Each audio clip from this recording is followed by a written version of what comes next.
This is a fun little animation about listening to our natural world around us and being creative problem solvers when things don't go according to plan. Deep in the woods lived a kind little girl who loved animals. She would often play with the rabbits, climb trees with the squirrels, and talk to the birds. One day she was playing by the river when she saw a small boat float past. Inside was a tiny folded piece of paper. Curious, she fished it out of the water and unfolded it. Scrunched up at the bottom was a tiny cat. "Meow," he meowed. "I can't get back up that tree. Please help." The girl giggled. That was funny. So she ran off to find some string to fashion a cat-sized rope ladder. But when she returned, the cat was gone. She looked up to see him fast asleep on the top branch, purring happily. As the girl skipped home, she thought how nice it was to have helped the cat, even if he had been grumpy before. Soon, she heard a familiar meow. Outside her window, she opened it to find the same cat sitting on the ledge. "Thank you for saving my life yesterday," he purred. "You are very welcome," she replied. Then the cat said, "I need your help again. There is an urgent message I need to deliver to the old owl, but I cannot fly all the way to his tree. Would you deliver this note for me?" The girl took the tiny piece of paper, placed it in her pocket, and raced to catch up with the cat. But by the time she reached the forest edge, he was long gone. She stopped to catch her breath when suddenly a blue jay landed on a nearby fence post. "Squawk! Squawk!" it greeted her. "Do you have a message for the old owl?" she asked. "Yes," chirped the jay. "He needs your help. Come quickly." Startled, the girl turned and ran deep into the woods, following the bird. They arrived at a clearing where a large oak stood. At its base was a pile of sticks, and perched on top was the oldest owl she had ever seen. "Hoot, hoot." He looked down at her. "Thank you for coming," he hooted softly. "The blue jay told me you could help me." "Of course," she said. "What can I do?" The owl pointed his wing toward the pile of sticks. "I need these sticks gathered into a soft bed so I can lay in them and rest my sore wings." The girl nodded and spent the afternoon gathering leaves, moss, and feathers to make a comfortable pile. Then she spread the sticks apart and laid down a thick layer of soft material. The owl hooted with joy. "Thank you, thank you. Now I can finally rest." And he did. He slept so soundly.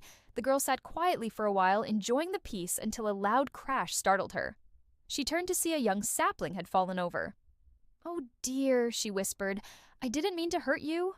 "It's all right," creaked the tree. "But now I am stuck in this position. Can you push me upright again, please?" The girl hurried over to help, but as she pushed, the tree tipped too far and landed on her hand.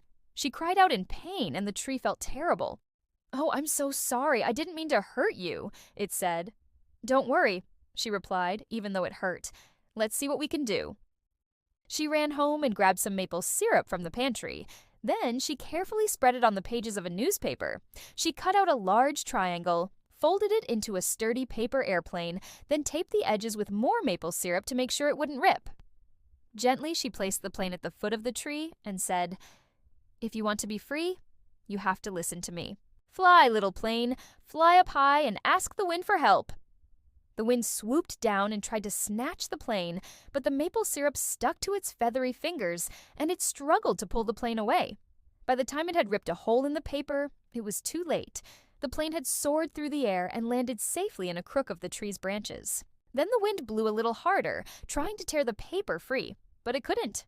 The tree slowly began to straighten, and the plane slid down its side until it fell into the girl's open palm. She looked up just as the sun rose, painting the eastern sky with streaks of pink and orange. Carefully, she unfolded the plane, and inside, she found a tiny, neatly written note. The girl gasped. It was the note the cat had given her. The wind had shredded it into tiny pieces. She wondered what had happened to it. Had the owl received his message? Then she noticed something incredible. The tip of the plane was glowing. Warm light spilled out from between the folds and the maple syrup, making the whole thing sparkle like 1,000 fireflies. The girl stared in amazement as the light grew brighter and brighter until it enveloped the entire plane. Then she heard a voice inside her head. "Thank you for listening to the animals and helping them. Because you were creative and clever, I shall grant you one wish." The girl blinked. What had she wished for? She hadn't wished for anything. All she could think to do was help the cat, help the owl, and help the tree. As she looked down at the glowing plane, she realized that was her wish, to always be able to help animals. The voice inside her head chuckled. Well, that is a very special wish. You will always be able to help animals, not just now, but for the rest of your life. Then the voice faded away, and the glow disappeared. When she looked down at the plane, it had vanished. In its place was a smooth, flat stone. She picked it up and tucked it into her pocket. Then she turned and raced into the forest, eager to see if there was any other creature in need of help. This sweet story teaches us that sometimes problems come in unexpected ways, like when the wind shreds the paper airplanes. But if we use our imagination and work hard, we can figure out how to overcome them, like when the girl makes a syrup-covered plane to trick the wind. And it also reminds us to always listen to the natural world around us. The animals have much to teach us if we only take the time to listen.